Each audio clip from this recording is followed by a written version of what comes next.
Ja, grüß euch benannt und einen Sakrischgurden. Jetzt Kasperl. Ja, Leute. So wie es immer ist.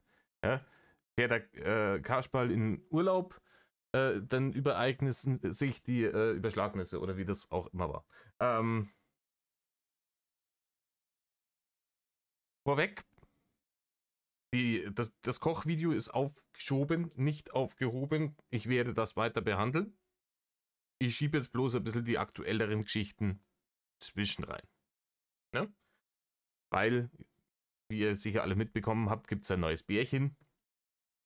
Und dann gibt es noch eine andere Person, die sich auch geäußert hat, die wohl auch in Zobes war.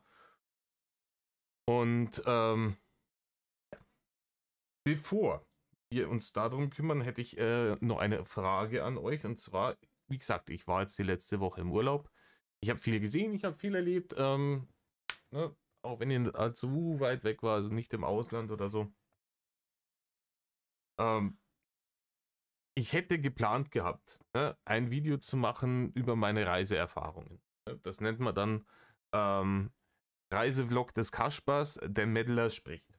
Und da würde ich dann einfach palabern über Sachen, die mir halt so aufgefallen sind. So positive, aber auch negative Geschichten. Über Dinge und Menschen und ne, was einem so begegnet, wenn man raus in die Welt geht. Gut. Dann gehen wir den unangenehmen Dingen entgegen. Ich nehme nicht an, dass dieses Video großartig monetarisierbar sein wird. Ne? Also das wird mindestens gelb.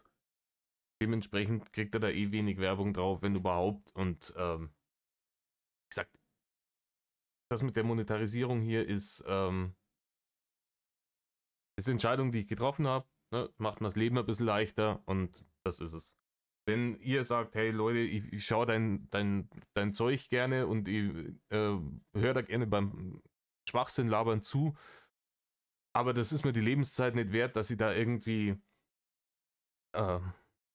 alle Hundschuss lang irgendwie Werbung drin habe. Leute, haut einen Adblocker rein, ich bin da niemandem böse. Ich mache das bei manchen Kanälen auch. Also manche Kanäle schauen mir gezielt ohne Adblocker an, weil man denkt so, hey, ne? Sinans Woche zum Beispiel, um das jetzt mal kurz Shoutout zu geben, ist der Kanal, den schaue ich mir eher ohne Adblocker an. Manche Kanäle schaue ich mir mit Adblocker an. Steht jedem frei. Gut, dann gehen wir mal hier zum Thema. Dieser hier. Ja? Achtung, Verwechslungsgefahr. The Terror that flaps in the night versus the Terror that faps in the night. Leute, es ist von so vielen Seiten her wild. Also es ist wohl da, hat man ja gehört, dann eine Zeit lang, vor ein paar Monaten, eine 18-Jährige mit ihrem Säugling wohl eine lange Strecke, 600 Kilometer oder was es geheißen hat, durch die Walachei gemeddelt, um dann praktisch beim armen Mobbing-Opfer in Zobes zu nächtigen. Und da ist es angeblich zu Übergriffen gekommen des Nächtens, laut Aussage dieser Person. Jetzt gehen wir mal die ganze Sache durch. Möglich ist beides. Ne? Ich gehe jetzt erst einmal durch so die Punkte, die dafür sprechen könnten, ne, dass sie vielleicht ein bisschen aus dem Paulanergarten erzählt und dann die Punkte, die dafür sprechen, dass sie die Wahrheit sagt. Zum einen, weiß ich nicht, 18-jährige Mutter mit einem Säugling, ich weiß nicht, ob die nicht was Besseres zu tun haben sollte, als dahin zu fahren, egal, ob sie mal locht oder nicht. Sagen wir mal, das zeugt schon mal grundlegend von einer Neigung dazu, schlechte Entscheidungen zu treffen. Sagen wir es mal so. Nichtsdestoweniger, egal wie schlecht die Entscheidung ist, dahin zu fahren, sollte das tatsächlich so passiert sein, ist natürlich sie das Opfer eines strafrechtlich sehr relevanten Übergriffes geworden. Was die Anwesenheit des Kindes natürlich nochmal raufpotenziert. Ne? So, das war das Einzige, was man in der Richtung sagen kann. Dinge, die dafür sprechen, dass es wahr sein könnte. Unter den vielen Spitznamen, ja, die dieser Mann bisher bekommen hat, ja, die er sich alle redlich verdient hat, Lügenlord, Lord Korea etc., ist der Spiegellord auch einer der zutreffendsten. Ja, es ist immer so, es war immer so, die Sachen, die man ihm und oft und meistens zu Recht vorgeworfen hat, die hat er dann auf die Kleinkinderart und Weise, die ihm so zu eigen ist, genommen und einfach selber gesagt. Ne? Die Hater werfen ihn vor, er ist arbeitslos. Ja, die Hater sind ja selber alle arbeitslos. Ne? Die Hater werfen ihm vor, er ist fett. Die Hater sind ja wahrscheinlich noch fetter als er. Die Hater werfen ihm vor, er ist arrogant. Ja, es ist viel arroganter, da reinzukommen in seinen Stream, bla bla bla bla. Ne? Die Hater werfen ihm vor, gewisse Neigungen zu haben. Und Wunderkel Surprise, kurze Zeit später, und zwar sehr kurze Zeit später, kommt Rainer um die Ecke und wirft Klonter genau das Gleiche vor. Mit dem Unterschied, dass es voll aus dem Arsch gekommen ist. Na gut. Und was hatten wir vor kurzem? Seiner Nachbarin gegenüber, die ja die Vorwürfe mit ihrem Kind in den Raum gestellt hat. Da hieß es, ja, hier, ich habe bei dir im Zimmer, habe ich hier Gerätschaften gesehen zum, ne? Sich selber einwongeln. Die macht das sicher auch, wenn das Kind da ist. Oder wenn da ein Dude da ist, den die bombst. Auch gewiss, ne?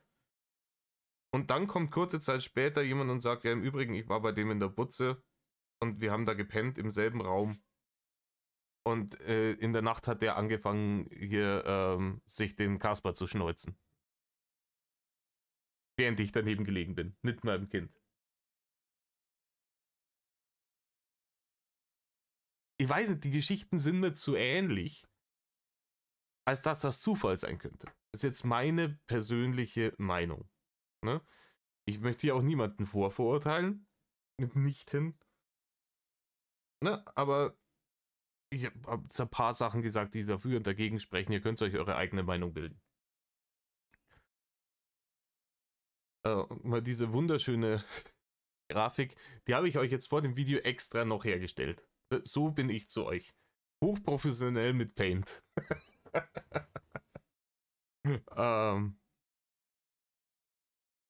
Okay, gut. Dann machen wir den mal wieder weg. Adazing. Und wir schauen heute die Ausschnitte von den ganzen Indigo-Bärchen-Leaks. Und zwar schauen wir das beim Heiligen Ofenkäse an. Die Meinungen vom Heiligen Ofenkäse nehme ich nicht mit in dieses Video rein. Ich reagiere nur auf die Ausschnitte, die Bärchenausschnitte. Wenn ihr die Meinung vom Ofenkäse sehen wollt, falls ihr es noch nicht getan habt, die Wahrscheinlichkeit ist gering, wahrscheinlich 90% von euch, über 90% haben schon beim Ofenkäse gesehen. Aber dann geht bitte zum Ofenkäse rüber, ich werde euch das Video noch verlinken und schaut es euch an. Die braucht man nicht sagen. Die Ofenkäse-Videos haben ihre übliche, sehr hohe Qualität. Viel Spaß dabei. Für alle anderen, die sich nur mein Gelaber anhören wollen, willkommen in der Zentrale des Wahnsinns. Und jetzt hockt euch her, Sammermehrer, reißt euch eine Häube auf, ihr werdet sie brauchen. Mir ging ja einer in Rainer. Mich macht das momentan auch alles fertig, weil ich nicht weiß, wie ich das alles machen soll. Dazu kommt der Druck der Hater. mein Problem mit Geld und meinem Job. Dazu, dass ich vielleicht bald auf der Straße sitze und vieles mehr. Ich kann das auch alles nett, aber ich ziehe es durch, wenn ich was will. Also kommst du jetzt morgen oder übermorgen? Fangen wir schon mal an. Rainer ballert eine WOT raus, dass der Sau graust. Schaut euch das oben an, 22 Uhr 54, um 5 vor 11 auf die Nacht. Kriegst du sowas. Bam, bam, bam, bam, bam. Innerhalb von einer Minute. 1, 2, 3, 4, 5, 6, 7, 8, 9 Nachrichten. Und es sind die üblichen Geschichten. Und ich sehe gerade, es ist unter Drache mit Herzchen eingespeichert. Alter, das. Leute, nein. Aber es sind die üblichen Geschichten. Es wird versucht, Mitleid zu erregen bei dem Bärchen. Ne? Er ist ja der Arme. Er hält das nicht so, er macht das so fertig. Er weiß nicht, wie es weitergeht. Der Druck von die Hater, Barne hat er wieder keine. Es wird vollkommen ausgeklammert natürlich, dass er den Druck der Hater, achso, ich habe euch hier den Ding, ich bin ja ein Dulli, dass er den Druck der Hater selber provoziert hat, über Jahre hinweg und bis vor kurzem auch immer noch getan hat. Dass der Mann in den letzten, sagen wir mal, ne, 3 Jahren theoretisch einen massiven Cashflow hatte, der ihm aufs Konto gemettelt wurde, was er halt verprasst hat für Bullshit, sind wir mal ganz ehrlich. Ne? Und dass dieses Problem mit Geld überhaupt nicht bestehen würde, wäre er mit den Finanzen, die er hatte, halbwegs sinnvoll ausgekommen. Also er hat ja, jetzt stellt euch einmal vor, der Mann hätte die Schanze vermittelt.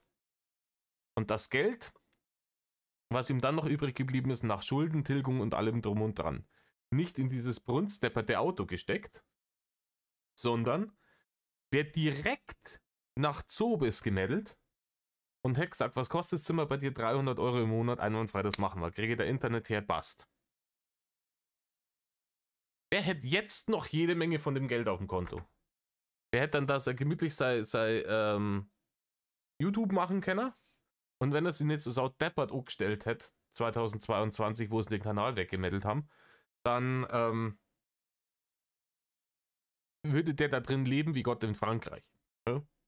Da schickt man Uwe in den 20 Minuten am Tag, in denen er fahrtüchtig ist, schickt man schnell zum Einkaufen und fertig ist. Nein, ja? Rainer hat irgendwo mal gesehen, dass es sowas wie Travel-Blogger gibt, die in der Gegend rumreisen und davon super leben und immer irgendwo von woanders und rumkommen und meist ist toll. Und dann hat er gesagt, das mache ich auch. So wie bei allem, genau wie mit den Let's Plays oder hier, was weiß ich, 4 Drachen und ein Medal und den ganzen Scheiß. Das hat er sich ja alles nicht selber ausdenkt. Ja? Der hat das halt irgendwo gesehen und hat sich gedacht, ja, das mache ich doch, das ist einwandfrei.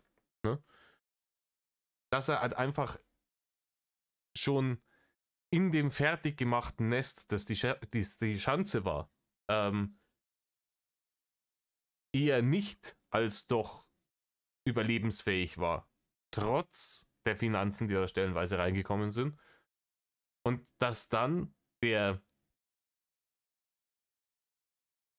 dieser Lebensstil eines Travel-Bloggers, der ja überall irgendwo klarkommen muss, der mal vielleicht auch mal Fremdsprache sprechen muss, wenn er irgendwo ist, der improvisieren können muss, auch wirtschaften können muss, dass das wirklich jenseits jeglicher Kompetenz ist, die dieser Mann hat, ist ihm natürlich aufgrund der eigenen Idiotie auch nicht in den Sinn gekommen. Und schwupps, da steht er wieder mit dem roten Schwanz in der Hand und schaut recht blöd. Und muss irgendwelchen Bärchen vorlügen, dass er überhaupt nichts davon kann, dass er jetzt keine Barre mehr hat und dass die Hater ihm so viel Druck machen. Dieses ich weiß nicht, dazu, wahrscheinlich sollte es dazu heißen, dass das wäre dann, glaube ich, mit 2S, aber egal, vielleicht bald auf der Straße sitze. weiß ich nicht. Ich glaube, dass das eine Geschichte aus dem Palanergarten ist. Lülülülülülü, ich sitze bald auf der Straße. Ne? Für den Fall, dass das doch geleakt wird. Oh, ja, schmeiß den Uwe doch raus. Solange das läuft und das so hinhaut mit dem Bürgergeld, Uwe einen Teufel tun und den rausschmeißen. Ja, dass die Gans die goldene Eier legt für Uwe. Jeder andere Dulli, der da hinkommt, ballert ihm 300 Euro rein und dann kriegt er von Reini 800 Euro. Dann gibt der Reini noch ein paar hundert Euro ab und fertig. Und beide haben gut dran verdient. Also da wäre er sehr, sehr blöd, wenn er das machen würde. Und ich weiß, anscheinend laufen diese Verfahren noch, ob er jetzt Bürgergeld kriegt oder nicht. Allerdings bekommst du das, wenn es dann genehmigt wird, rückwirkend ab dem Datum, wo du den Antrag gestellt hast. Sprich, wenn jetzt angenommen das Amt ihm tatsächlich 800 Euro im Monat für die Miete gibt und 3 Monate aber braucht, um den Antrag zu bestätigen, dann kriegt er für die 3 Monate rückwirkend diese 800 Euro. Also die sind nicht weg. Da könnte Problem mit Geld erst einmal kurzfristig wieder ein bisschen was neigespült werden. Klar, wir wissen, bei Rainer ist es so schnell wieder weg, wie es hergekommen ist. Und ganz zu schweigen davon, dass ich annehme, dass er wahrscheinlich bei Uwe Schulden hat. Ja? Der ja offensichtlich für ihn einkaufen fährt. Da hat mich wundern, wenn nicht. Ja?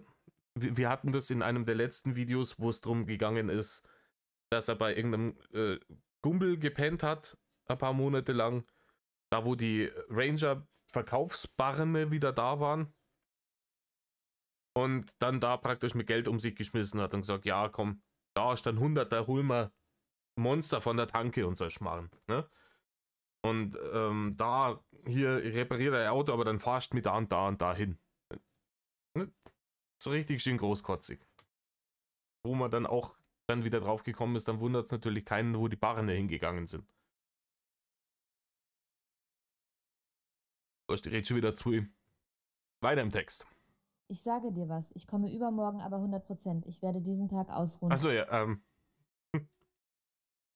ihr habt schon wieder vergessen, worauf ich eigentlich hinaus wollte. Oben wird Mitleid erregt, dann wird aber noch die Schiene geschlagen auf, ich bin hart und unbesiegt, Erzadler, und ich ziehe das alles durch und bla bla bla bla bla.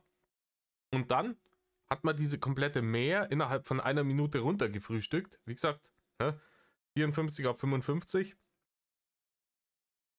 Und dann, also, kommst du jetzt morgen oder übermorgen? Also, eindeutiger kann es nicht sein, dass er praktisch da gerade versucht, ich muss mal mich selber ein bisschen leiser machen, sonst blast, die auf billigste Art und Weise klar zu machen. Ne? Erst die Manipulation in Richtung, bitte hab Mitleid mit mir geht's ja so schlecht, die Hater, Geld, Barne, alles scheiße. Aber ich bin ja eigentlich stark und ich brauche eigentlich nur jemanden, der diesen schweren Weg mit mir geht. Und wann kommst du jetzt? Bam. Ne? Manipulativ, aber auf die plumpeste Art und Weise, die man sich vorstellen kann. Und am Montag um 5 Uhr losgehen und bei dir sein. Okay, pass auf. Ich habe die Pläne für mein Wochenende jetzt 4-mal umgeworfen. Boah, wenn Reini die Pläne für sein Wochenende 4-mal umgeworfen hat. Schwierig.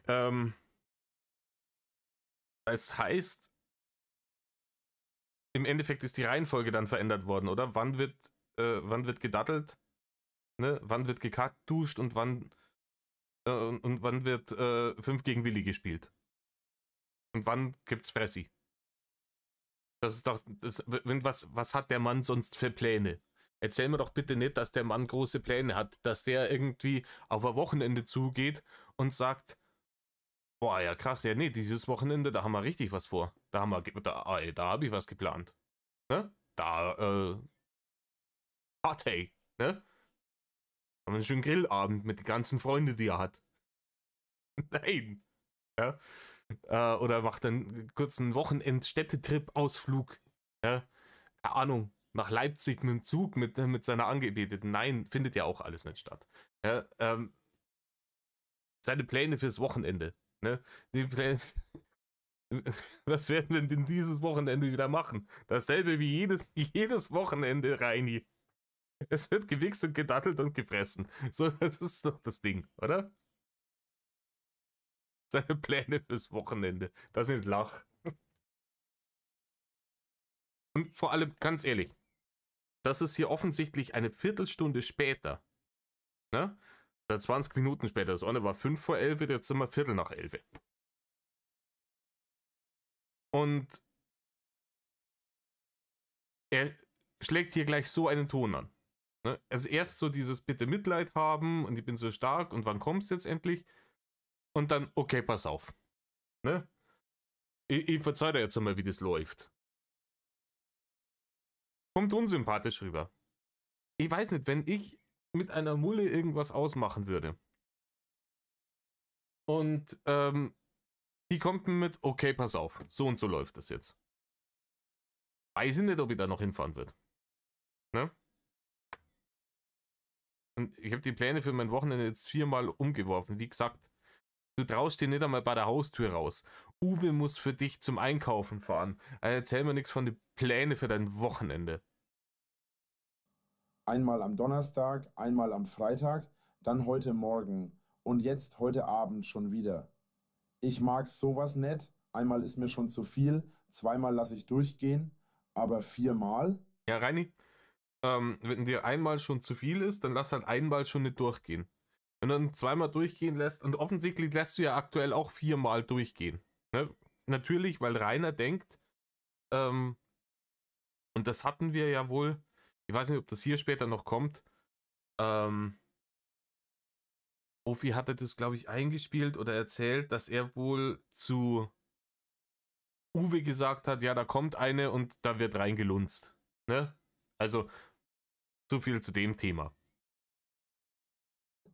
Dein Kumpel hätte deine Sachen einfach in eine Kiste packen und dir zuschicken können. Das hätte nicht viel gekostet und wäre schon seit einer Woche bei dir, was ich dir auch vor einer Woche schon gesagt habe. Ich weiß nicht, worum es da geht. Anscheinend hat sie noch irgendwelche, aus dem Kontext würde ich schließen. Sie hat noch irgendwelche Sachen bei irgendeinem Kumpel. Die muss sie noch abholen, der ist aber nur an einem bestimmten Tag da. Und deswegen kann sie noch nicht morgen, sondern erst übermorgen zu Reini kommen. Das ist jetzt meine Interpretation aus dem ganzen Ding. Ich kann nur nicht morgen kommen. Ich muss morgen noch zum Gumbel fahren. Der hat nur Glump von mir rumliegen. Das muss ich mir noch abholen. Und wenn sie das sich gerne persönlich abholen will, ja, dann ist das zu 100% ihre Sache. Wenn der Gumbel keine Zeit hat heute, sondern erst morgen und sie daher auch übermorgen kommt, geht das Reini dich genau einen Scheißdreck an. Ne? Wenn du sagst, du hast übermorgen Zeit, ist das dann, ne? Wenn sie sagt, sie hat morgen keine Zeit, sie jetzt dazu zu nötigen, zu sagen, ja, dann lasse ich mir das halt von dem Gumbel zuschicken, auch, ne? Und komm dann morgen schon, ja, oh heiliger Drache, damit ihm der Druck im Schritt abgelassen werden kann, weiß ich nicht, Digga. Halt ich jetzt für charakterlich nicht so geil, ne? Da Leute dann so unter Druck zu setzen mit so einer Scheiße. Ja? Und denen zu erzählen, ja, mach doch so und so, Hauptsache du kommst jetzt dann bald, ich hab hier schon eine blaue Pille eingeworfen. Ich kann, will und werde dir keine Befehle geben. Du Ja, dann lass es auch bleiben. kannst machen, was du willst, ist ein freies Land und du bist ein freier Mensch. Aber, jetzt kommt da sicher irgendwas mit Aber, oder? Na, ich sehe noch kein Aber. Aber das ist jetzt hier schon am nächsten Tag. Ist nachvollziehbar, weil ganz ehrlich, auf die Scheiße, der hätte ab um 11 Uhr auf die Nacht oder 11:30 dann, wenn sie es gelesen hat, wahrscheinlich auch keinen Bock mehr. Weißt du denkst, es ist dann offensichtlich noch unter der Woche, spät abends. Du musst am nächsten Tag zu diesem Gumbel fahren und dein Klump abholen. Vielleicht hast du aber überhaupt keinen Bock drauf. Ja? Vielleicht hat man sich ja mit dem Gumbel zerstritten oder so. Bist eh schon schlecht gelaunt und dann kommt er und ballert da so ein paar WOTs in WhatsApp rein, in denen er davor schreibt, was du zu tun und zu lassen hast. Hauptsache, dass du möglichst schnell zu ihm kommst zur baldigen Triebabfuhr. Weiß ich nicht. Ne? Und das ist auch, es heißt zwar, mein Ofi hat ja gesagt, irgendwie, dass auch dieses Indigo-Bärchen wohl vorher Reini nicht gekannt hat und das dann so irgendwie erst darüber zum Bärchen geworden ist, also praktisch retrospektives Bärchen wurde. Weiß ich nicht, ob ich das glauben kann. Also, niemand lässt so mit sich umgehen und fährt dann da auch noch hin. Auch die Fotos, die sie da geleakt hat, die waren so, oh, jetzt ist er gerade auf dem Klo, dann fotografiere ich schnell das Zimmer. Das hat mehr so Investigativjournalismus als Charakter, als dass es heißt, so ja, ich bin da tatsächlich eigentlich hingefahren und ich war vorher noch kein Bärchen, sondern ich bin es erst später geworden.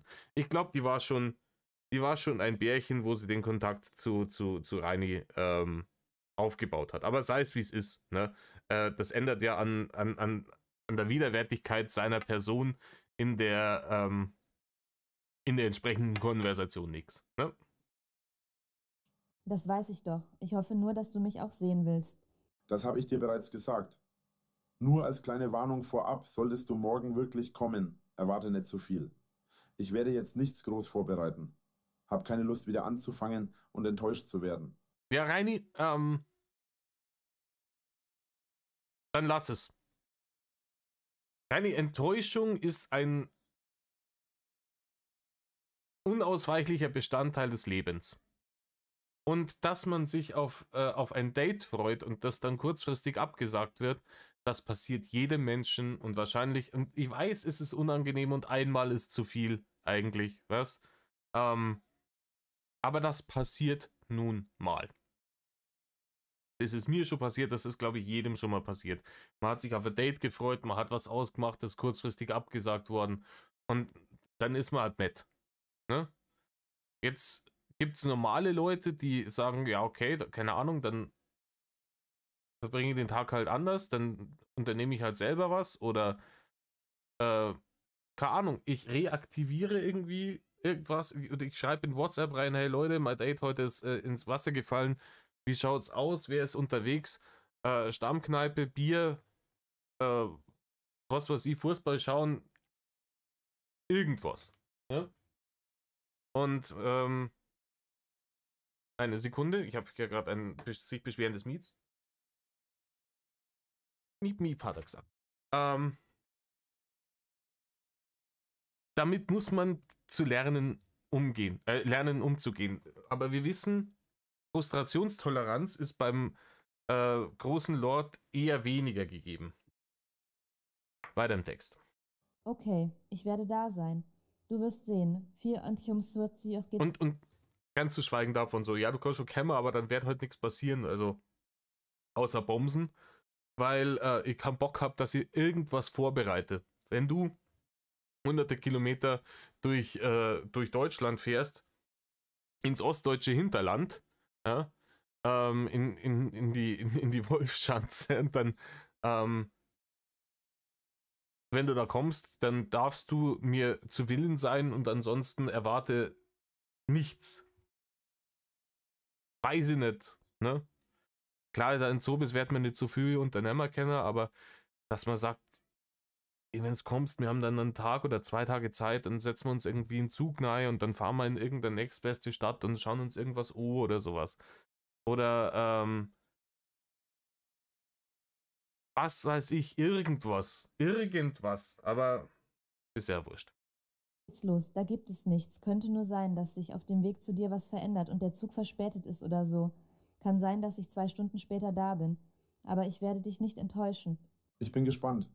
Werde jetzt mal duschen gehen. Okay, Schätzelein, ich kann's kaum abwarten. Wer will erst mal duschen gehen, ne?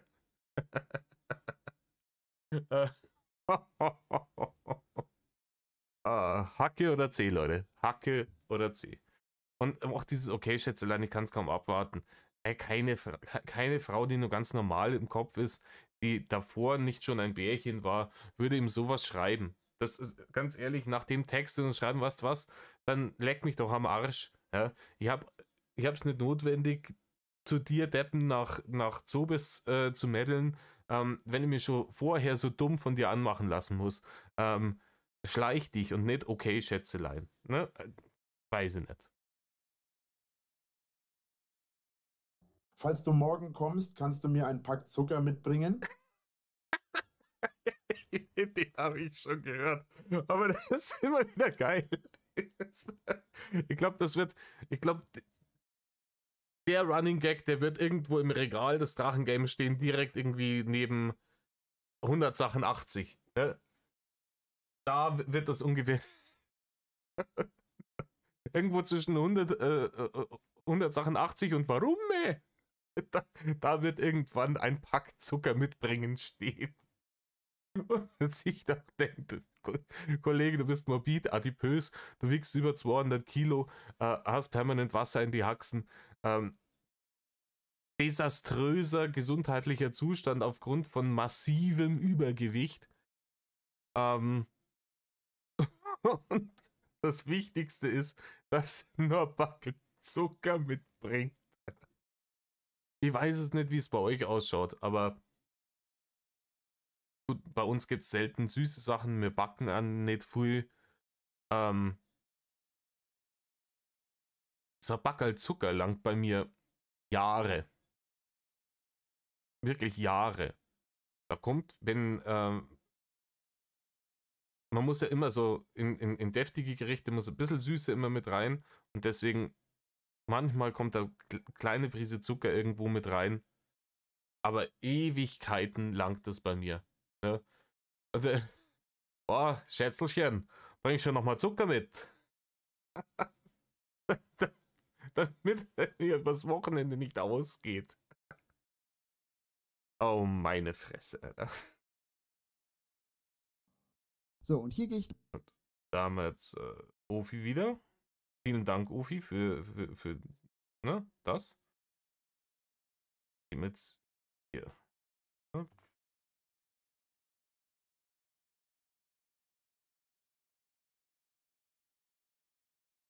Na. Warte, ich suche die genaue Stelle kurz raus. So, jetzt haben wir zum nächsten Punkt vorgespult. Es ist wohl genauso gekommen, wie sie es prophezeit hat. Die Bahn hat Bahndinge getan und sie hat eine Verspätung. Und ratet mal, wer Matt wird dadurch. Mach, wie du denkst. Wie ich schon sagte, ich habe dir das vorher gesagt. Es ist nicht wegen dem Unwetter Drache, es ist wegen einer behördlichen Maßnahme. Ich weiß jetzt auch warum. Notarzt. Okay, ich muss jetzt gleich los. Ich bin im Stress. Ich bin beim Termin, weißt du. Er ist im Stress. Ja, er ist im Stress. Er ist beim Termin. Ne?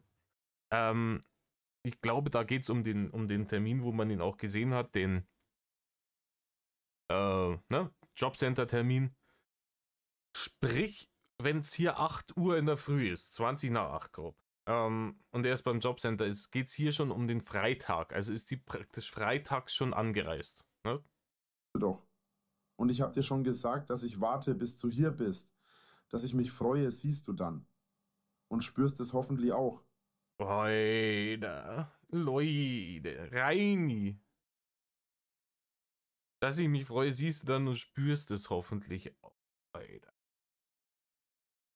Es ist praktisch hier möglichst schnell bitte, ne, herkommen, Snoo machen. Und dann kannst du ja auch wieder verbissen. Aber ich kann nicht so viel schreiben. Ja, Reini, du kannst überhaupt nicht schreiben. Bin beim Termin, wie gesagt.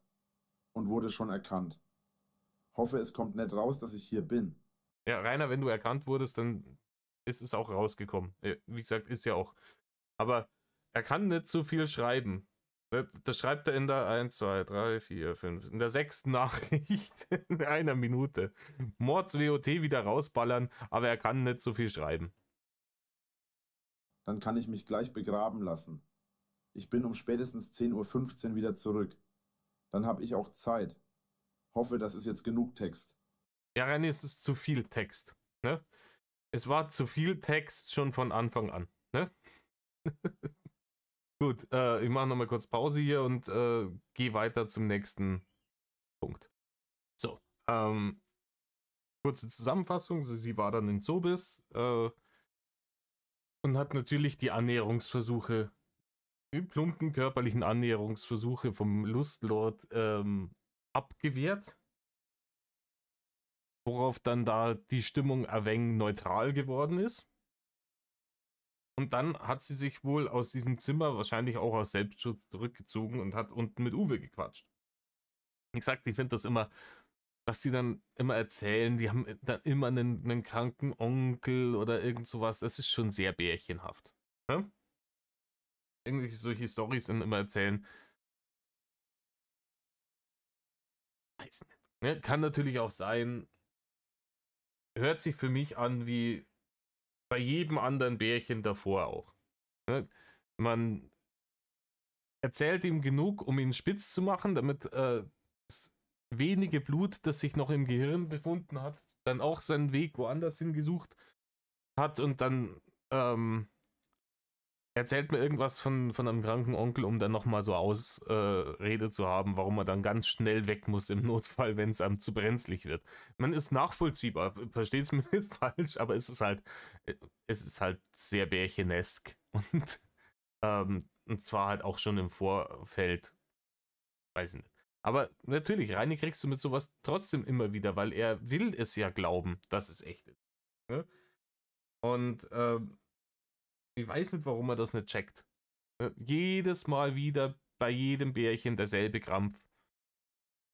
Ne? Ja. Gut, auf jeden Fall ist Reini jetzt Matt und schreibt ihr per WhatsApp von oben aus dem Zimmer runter ins Erdgeschoss in die Taverne, wo sie mit Uwe sitzt. Anstatt dass er runtergeht und zum Beispiel, ich weiß nicht was. Ne? Man könnte ja kurz dann oben drüber nachdenken, was man jetzt getan hat, warum die Frau dieses Zimmer so fluchtartig verlassen hat und jetzt unten bei Uwe sitzt, ja, und ihm dabei zuschaut, wie er sich den Korn in die Rübe schüttet. Und dann könnte man drauf kommen, so, vielleicht habe ich mich gerade nicht cool verhalten. Und dann könnte man runtergehen und sagen, hey, ne, die vielleicht kurz zur Seite nehmen, sagen, hey, du, ne, tut mir leid, dass was ich da gerade gemacht habe, das war nicht in Ordnung. Und sich da wirklich ehrlich dafür entschuldigen und dann sagen, hey, aber lass doch den Abend noch, dann setze ich mich jetzt hier mit euch dazu und dann sitzen wir hier zu dritt, unterhalten uns noch nett.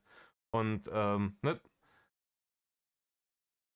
reflektieren, sich ehrlich dafür entschuldigen, wenn man dann durch die Reflexion festgestellt hat, scheiße, ich habe hier richtig massiv ins Klo gegriffen und mich wie das allerletzte verhalten, sich dann entschuldigen und versuchen, Wiedergutmachung zu leisten. Ne? Wäre Möglichkeit. Jetzt haben wir die Drachenalternative hier in Textform. Aber wenn du mir was sagen willst, komm rauf. Hab gerade Uwe gesagt, dass ich ein wenig in dich verschossen bin. Warum Ja, genau. Das ist auch wieder so ein Bärchending. Die merkt jetzt gerade, der ist kurz davor, dass er das komplett abbricht und sagt, weißt du was, verpiss dich. Ja? Aber man will ihn noch bei der Stange halten. Es ist ein richtiges Bärchending. Na, ganz ehrlich, wenn du so tierisch in ihn verschossen bist, warum bist du dann bei Uwe unten und nicht oben bei ihm? Ne? Das ist. Reini sagt selber, das ist wirklich. Aber wie gesagt, Reini ist halt auch nicht in der Lage zu checken, dass das halt alles ein Schmierentheater ist. bist du dann bei ihm? Und nicht bei mir? Egal. Ich schaue den Film zu Ende und leg mich dann vermutlich hin. Okay, dann schlaf gut. Kannst ja bei Uwe schlafen. Gute Nacht. Da war er angepisst. Vor allem, weil da nichts mehr zurückgekommen ist. Ne? Weil dann auch nichts mehr zurückgekommen ist. Und das nächste geht dann am nächsten Tag. Komm gut heim. Komm gut heim und alles Gute für ihn. Also wahrscheinlich für den Onkel oder sowas. Alles Gute. Ja.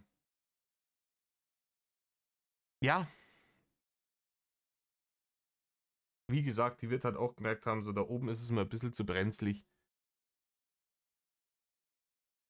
Ist ein kleines Zimmer, ne? Da kann sie nicht schnell weglaufen und durch reine Körpermasse, ne? Aber wie gesagt, natürlich ist das ein Bärchen, natürlich war es auch schon vorher. Da brauchen wir nicht reden. Machen wir weiter, ich mache wieder Pause. So, wir befinden uns jetzt am nächsten Tag praktisch. Weiter im Text. Ich habe schmerzende Hoden, weil ich die ganze Zeit seit gestern scharf auf dich war.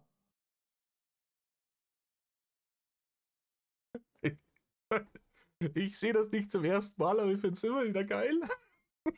Ich weiß nicht, das war von Anfang der Woche oder sowas. Am Montag oder was das war. Wo ich das gesehen habe. Ich hab schmerzende Hoden. Oh. Hab vorhin mal etwas Druck abgelassen. Ja, auch die Info, die hättest weglassen können. Ne? Also, erstens die schmerzhaften Hoden. Die können unangenehm sein. Ich weiß nicht, wer von euch die auch schon mal hatte, aber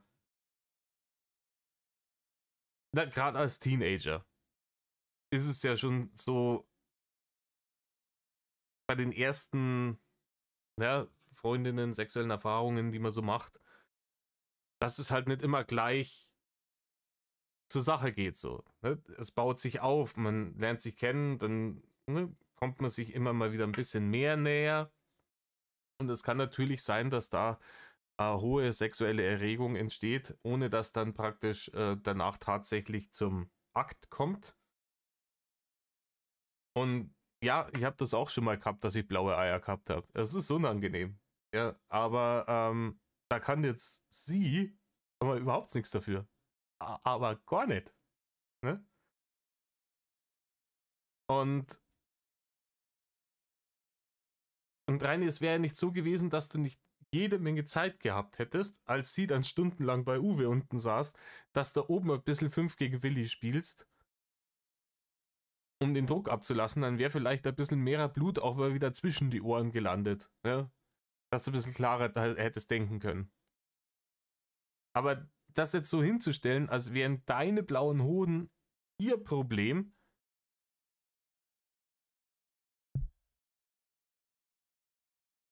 weiß ich nicht, Digga. Weiß ich nicht. Bin in kurzer Zeit zweimal gekommen und es tut immer noch weh. Ja, Reini, auch das, wie oft du dir da den Kasper schneuzt, ist vollkommen wurscht. Ja? Das Wikipedia-Eintrag noch verlinken. Ich hätte das immer nebenher laufen gehabt, keine Ahnung, in der Früh im Hotel, wenn ich mich fertig gemacht habe für den Tag oder sowas. Oder abends, wenn ich mich fertig gemacht habe zum Pennen. Ich habe halt nie aufs Bild geschaut. Das hier ist der Wiki-Eintrag zu Polyamorie. Und das hier ist der sogenannte Kavaliersschmerz oder auch blauer Hoden. Der Kavaliersschmerz. Ja, der Ausdruck, der passt ja mal so richtig gut, oder? Und unser alter Charmeur, Reini der Kavalier. Er hat sich ja sehr kavalierhaft verhalten. Ne? Also, du kannst schon kommen, aber vorbereiten tue ich nix. Und wenn dann nur Snoo und wenn nicht, dann dann fülle ich mir auf wie ein Stall voll Affen. Ja, Kavaliersschmerz. Du kannst es dir nicht ausdenken.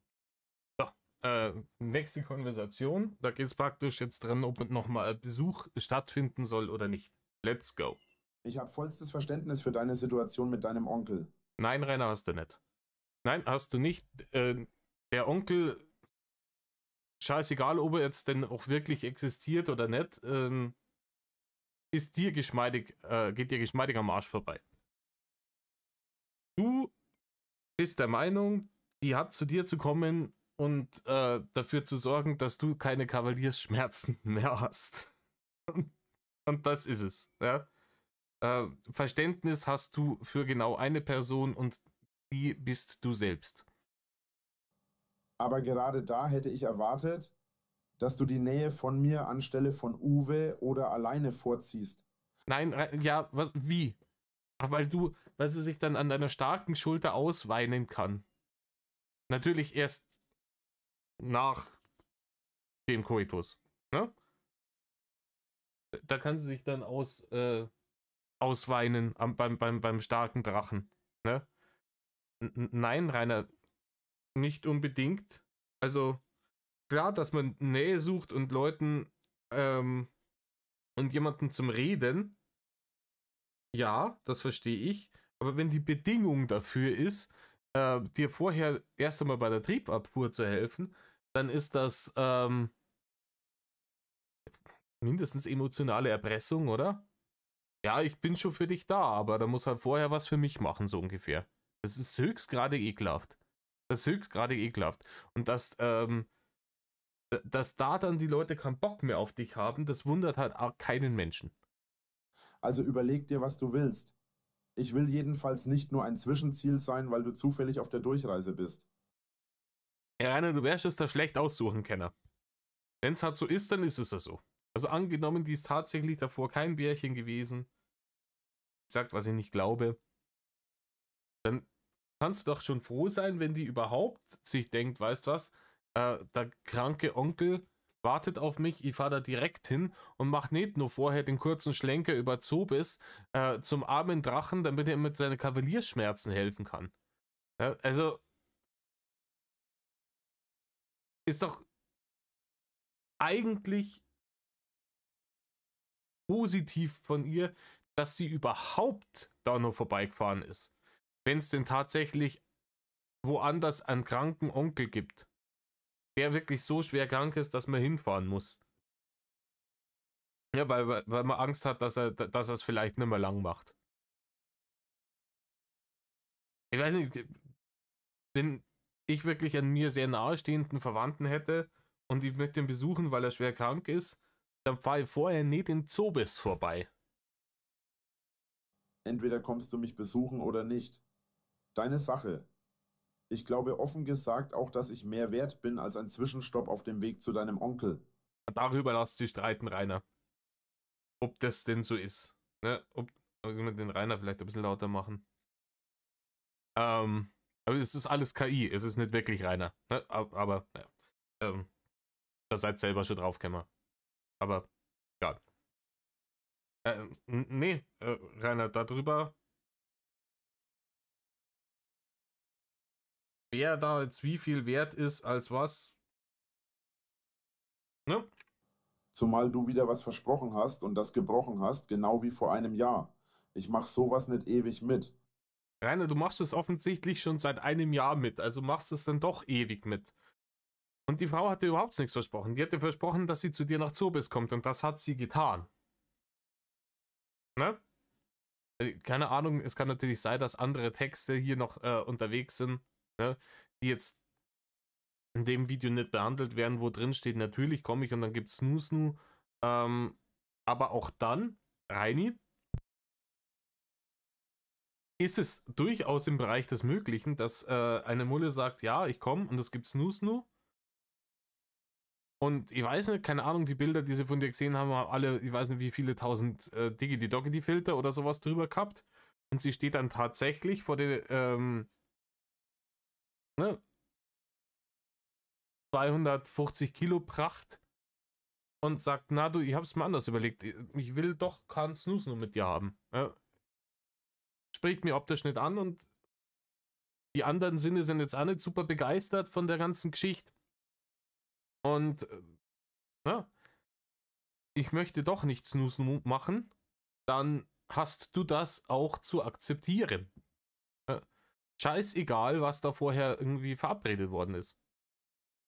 Ich will nicht mehr wochenlang warten. Das mit deinem Onkel ist scheiße. Ja, Rainer, wenn du nicht mehr wochenlang warten willst, habe ich schlechte Nachrichten für dich. Weil es wird niemand unironisch zu dir kommen, um mit dir den Maulwurf auszugraben. Aber du solltest mal an dich selbst denken. Ich mache sowas normal nicht, weil ich das scheiße und assi finde. Rainer, Scheiße und Assi hat dich noch selten von irgendeiner Handlung abgehalten. Aber du sollst mal an dich selbst denken. Scheiß auf deinen Onkel. Denk mal an dich und deine Bedürfnisse. Deine Bedürfnisse, die dadurch befriedigt werden, hier einem sich kaputtgefressenen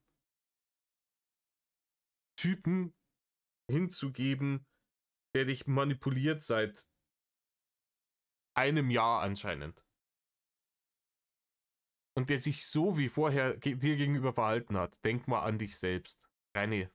Aber ich gebe dir bis Montag in einer Woche Zeit. Ultimatum setzen, das ist super sexy, Rainer.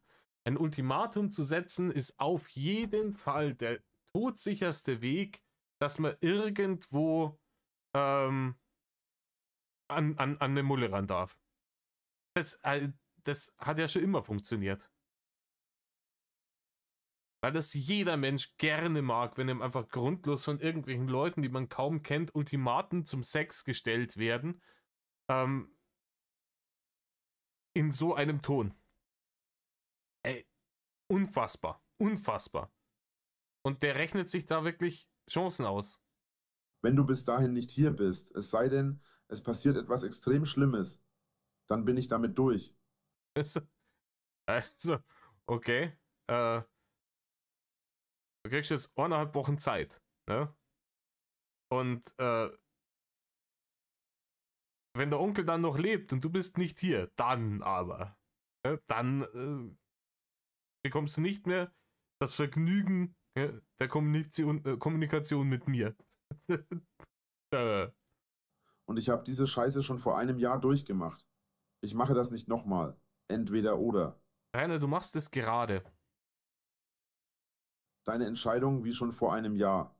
Also Entschuldigung, aber mein Onkel ist gerade stabil, aber trotz allem liebe ich meinen Onkel. Das ist schon heftig unter Druck setzen in so einer Situation, in der ich bin. Ich habe dich nicht ewig lang warten lassen wollen, ist eine heftige Sache. Ja, okay, ich schaue, dass ich nächste Woche Montag es hinbekomme. Und auch da, ne? Auch da, niemand, der nicht ein Bärchen ist und noch hofft, ein bisschen Matt zu generieren, würde nach dieser WOT auch nur antworten. Ja, jeder normale Mensch würde die Person sofort blockieren. Weil das unter aller Arsch ist. Ja? Wenn du nächsten Montag nicht da bist, dann bete lieber, dass dein Onkel tot ist, weil ansonsten sind wir durch miteinander. Ist halt einfach, ganz ehrlich, ne, niemand, den ich kenne, würde da noch irgendwas drauf antworten. Außer vielleicht, keine Ahnung, du räudiger Hufeisenbesitzer. Mach's dir doch selber und verschimmel in deinem Drecksloch in Zobis. Und dann blockieren. Das wäre noch, aber, ne? Ja, und danach ging der Kontakt über Discord-Calls und WhatsApp-Calls los, die wir dann in den nächsten Videos Ja, wir besprechen. sind jetzt noch bei Ufi. Warte. Gätchen, hat Ufi noch. Ah ja, wir haben hier. Der hier, ja. Zum Thema Kackduschen. Na gut, Leute, wir sind jetzt bei fast einer Stunde. Und ich glaube, es rentiert sich nicht mehr, das zweite Indigo-Bärchen-Video noch zu behandeln. Eine Sekunde. Ey, das zweite Indigo-Bärchen-Video ist noch mal länger als das hier. Doppelt so lang, mehr als doppelt so lang. Das mache ich euch dann wann anders. Ich schaue jetzt, dass ich in der Woche jetzt vielleicht ein bisschen was vorproduzieren kann. Weil ich noch auf ein Festival fahre. Also jetzt nicht die kommende Woche, sondern die darauffolgende. Und dass ich euch ein bisschen was vorproduzieren kann, dass dann die Videos freigeschalten werden über die Woche hinweg. Wie gesagt, es ist lange nichts passiert, Abgründe tun sich auf. Ofi hat ja gesagt, bis Ende Juni, wenn bis dahin keine Streamers von Rainer kommen, hört er auf, Rainer zu behandeln und macht dann entweder Themen zu anderen Leuten oder ich glaube auch, das wird wahrscheinlich einer der Gründe sein, warum wir diese Leaks jetzt bekommen und nicht ein bisschen später. Meistens ist es ja so, dass solche Informationen auch ganz gern mal ein bisschen eine Zeit lang zurückgehalten werden, um sie dann so im Bundle rauszubringen.